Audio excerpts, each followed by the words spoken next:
Hello दोस्तों, good morning. उम्मीद है आप सब अच्छे होंगे। तो पिछले लेक्चरों में हम लोगों ने बौद्धिज्म और जैनिज्म को कंप्लीट कर चुके हैं और मैंने बोला था कि लेक्चर में जो क्वेश्चंस होंगे इसको इम्पोर्टेंट यूपीएससी या पीसीएस में जो आए हुए एग्जाम में क्वेश्चंस है उसको कराऊंगा, ठीक है। उससे पहले मैं थोड़ा सा इसके बारे में और बताता हूँ या एक तरीके से रिकॉल करता हूँ कि बौद्धिज्म और जैनिज्म क्या है। एक तरीके से आप 600 बीसी में बौद्धिज्म और जैनिज्म की उत्पत्ति देखते हैं। क्यों? ब्राह्मणवादी वर्चस्व को रोकने के लिए, क्योंकि आप जानते हैं कि हमारे वेद और पुराण में भी कई तरीके से कुछ चीजें हमारे देखेंगे तो मिलावट है। जैसे किसी भी धर्म में, ऐसा नहीं कि केवल हिंदू धर्म में, किसी भी धर्म देखेंगे पुराण या हो चाहे वेद हो, उसमें कुछ न कुछ एडिशनल इंफॉर्मेशन इंक्लूड की गई है जो कि हमें देखने में या पढ़ने से पता चलती है कि ये चीजें क्या है, सही है कि गलत है। मैं उस पर टिप्पणी नहीं कर रहा हूँ, लेकिन हमारे वेद और उपनिषद एक तरीके से देखेंगे, उपनिषद बढ़िया, उपनिषद एक तरीके से ज्ञान की धारा है और वेद जो है कर्मकांडीय धारा है। दोनों में अंतर है, बेसिक डिफरेंस है। वेद क्या है? कर्मकांडी धारा, जिसमें हमें रिचुअल्स कर्मकांड के बारे में पढ़ने को मिलता है। उपनिषद क्या है? दर्शन। उपनिषद में एक तरीके से आप दर्शन शास्त्र लीजिए, फिलोसफी जिसको बोलते हैं, जिसमें उसका मतलब होता है ज्ञान की धारा, जिससे मैं कुछ भी चीजें पढ़कर उपनिषद से हम ज्ञान ले सकते हैं। उसका शाब्दिक अर्थ ही होता है गुरु के समीप बैठकर ज्ञान प्राप्त करना, ठीक है। ये तो बेसिक इंफॉर्मेशन है।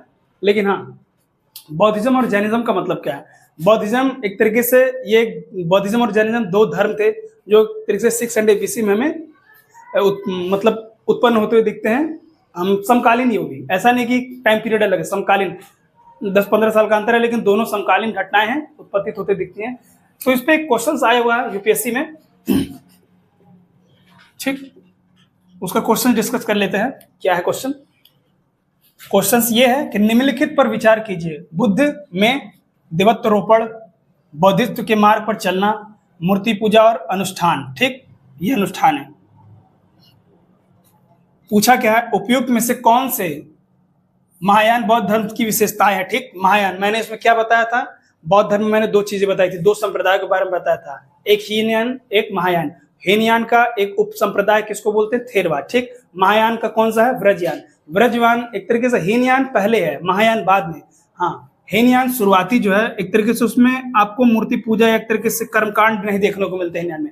लेकिन बाद में बौद्ध धर्म में भी महायान और उसके उप संप्रदाय जो थे व्रजयान में, हमें एक तरीके से कर्मकांडी या एक तरीके से मूर्ति पूजा देखने को मिलती है, रिचुअल्स, ये सब सारी चीजें देखने को मिलती है। वही क्वेश्चन वहां से पूछा हुआ है। क्वेश्चन है बुद्ध में देवत्वरोपण। देवत्वरोपण का मतलब होता है कि बुद्ध एक तरीके से मूर्ति के रूप में उनका पूजा किया जाने लगा, एक तरीके से उनको भगवान की तरह माना जाने लगा, ठीक है। वही चीजें क्वेश्चन है। और बौद्धित्व के मार्ग पर चलना, बौद्धित्व का मतलब होता है कि बौद्ध बनने से पहले बौद्धित्व के मार्ग पर 10 एक तरीके से 10 सूत्र मार्ग बताया गया, जिसमें प्रसन्न है, दुख है, ये सब सारी चीजें, उसको पार कर कर जो भी व्यक्ति बौद्धिस्ट से बौद्ध बनता है, ठीक। और थर्ड क्वेश्चन क्या पूछा? मूर्ति पूजा और अनुष्ठान के बारे में, ठीक। और किसके पर्सपेक्टिव में पूछा है? महायान संप्रदाय। हीनयान के अगर पर्सपेक्टिव में पूछता तो ये अनुष्ठान, ये चीजें गलत होती, लेकिन ये महायान संप्रदाय के बारे में पूछा है।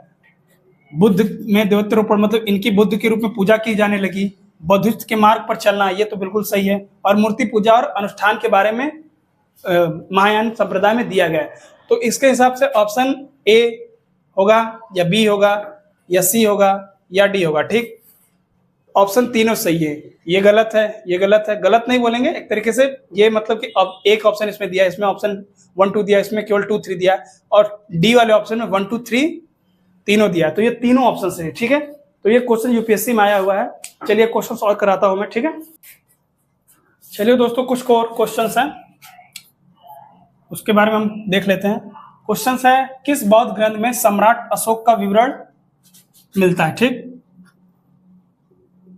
ये एडिशनल इंफॉर्मेशन क्वेश्चन मतलब क्वेश्चन के रूप में है, इसको आप लोग कॉपी में नोट करके लिखिएगा, क्वेश्चन पूछा हुआ कई बार। बोल रहा है किस बौद्ध ग्रंथ में सम्राट अशोक का विवरण मिलता है? विनय पिटक, सुत पिटक, अभिधम्म पिटक। आप जानते हैं कि बुद्ध के मृत्यु के पश्चात जो उनके ज्ञान को संकलित किया गया 500 वर्षों के अंतराल में, वो पिटक में किया गया था। पिटक मतलब कि इन 3 पिटक में, जिसको त्रिपिटक भी बोलते हैं, विनय पिटक, सुत पिटक और अभिधम्म पिटक, ठीक। तो ये तो नहीं आंसर है, ये महावंश, जिसमें आपको मौर्य वंश के बारे में या अशोक के बारे में हमें विवरण मिलता है, ठीक। आइए दूसरे क्वेश्चन से चलते हैं। क्या दूसरा क्वेश्चन? ये भी यूपीएससी में पूछा हुआ क्वेश्चन, ठीक है। भारत में धार्मिक प्रथाओं के संदर्भ में स्थानकवासी संप्रदाय किससे संबंधित है? मैंने कल ही क्वेश्चन कराया था, जैन धर्म से संबंधित स्थानकवासी और मूर्ति पूजक के बारे में बताया था।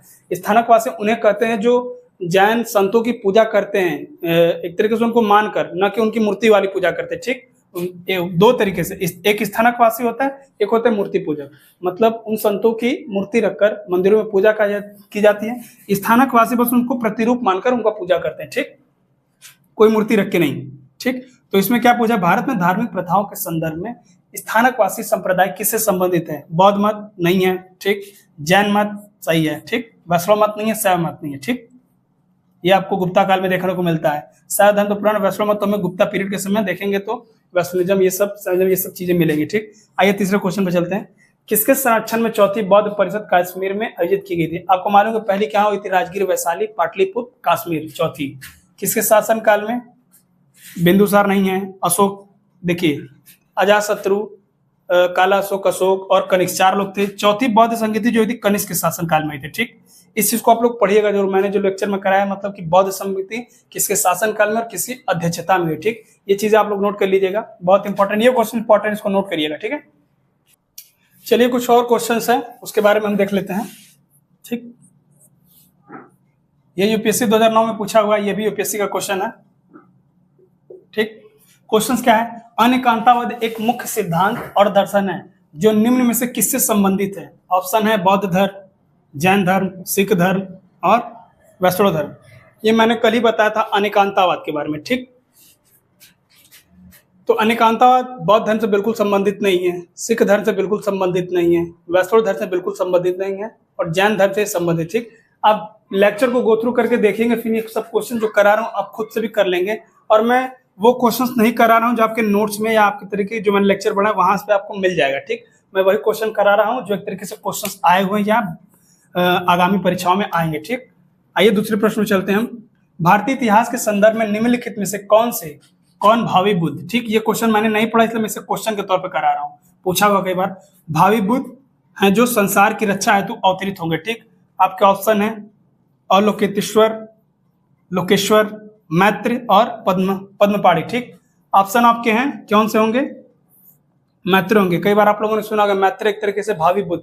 हालांकि आप देखेंगे बौद्धिज्म जो है पुनर्जन्म में मतलब एक तरीके से विश्वास नहीं करते पुनर्जन्म में, ठीक। लेकिन मैंने बोला कि 2 संप्रदाय थे, हीनयान और महायान। जब महायान संप्रदाय आई तो उसमें जितने भी ग्रंथ या एक तरीके से बौद्धों पे जो चीजें लिखी गई उन चीजों पर उनमें से क्वेश्चन बना कि भावी जो बुद्ध होंगे धरती पे अवतरित होंगे रक्षा हेतु या एक तरीके से ज्ञान प्रकाशन हेतु, वो कौन होंगे? मैत्रेय होंगे। ये सबसे लास्ट होंगे, ठीक, सबसे बाद के मैत्रेय। ये क्वेश्चन है। देखिए दोस्तों, जितने क्वेश्चंस है हो सके तो पढ़ने के बाद आप किसी टेस्ट सीरीज या एक तरीके से एक्सरसाइज जो भी अगर बौद्धिज्म और जैनिज्म को पढ़ने के बाद आप कोई टेस्ट सीरीज लगा सकते हैं। टेस्ट सीरीज जब लगाएंगे तो आपको जितने क्वेश्चन होंगे ऑटोमेटिक जब बनेंगे तो कॉन्फिडेंस आएगा कि हाँ हम लोगों ने पढ़ा, क्वेश्चन हो पा रहे हैं, ठीक है। ये सब क्वेश्चन यूपीएससी में पूछे हुए हैं, आप वनडे एग्जाम के क्वेश्चन को भी कर सकते हैं, ठीक है। इससे ऐसा नहीं कि केवल इसी को, हाँ होता ये है कि जब आप हाई लेवल एग्जाम को जब टारगेट करते हैं कोई चीज पढ़ते हैं तो स्टेटमेंट वाले क्वेश्चन आते हैं। स्टेटमेंट वाले क्वेश्चन को करने के लिए आपको एनसीईआरटी पढ़ना पड़ेगा। सबसे बेसिक होता है एनसीईआरटी, 11-12 का एनसीईआरटी पढ़ सकते हैं, एनसीईआरटी रामस्वरूप शर्मा की जो भी है उसको पढ़ेंगे तो स्टेटमेंट वाले जो क्वेश्चन आते हैं वो ऑटोमेटिक आप हल कर पाएंगे। नहीं तो जो एक तरीके से स्टेटमेंट वाले क्वेश्चन बहुत ही टिपिकल नहीं पूछता उसमें 2-3 शब्द को इधर से उधर करता है, डिसबैलेंस करके पूछेगा, बोलेगा सही है कि गलत है। अगर आप क्लियर रहेंगे तो क्वेश्चंस कर जाएंगे, ठीक है। ये चीजें थी। अगले लेक्चर में हम दूसरे चैप्टर को एक तरीके से मगध के उत्थान को पढ़ेंगे, ठीक, क्योंकि मगध के उत्थान एक तरीके से आप देखेंगे उसी के समकालीन 600 BC के समय मगध का उत्थान भी है। तो इसके बाद अगले लेक्चर में हम मगध के उत्थान को पढ़ेंगे, ठीक है। आई होप ये लेक्चर आप लोगों को समझ में आया होगा। अगर समझ में आया होगा तो लाइक करिए, शेयर करिए, सब्सक्राइब करिए और प्रेस द बेल आइकन, ठीक। जब तक आप घंटी वाली बटन नहीं दबाएंगे तब तक वीडियो आपके लोगों तक नहीं पहुंच पाएगी। तब तक के लिए नमस्कार, जय हिंद।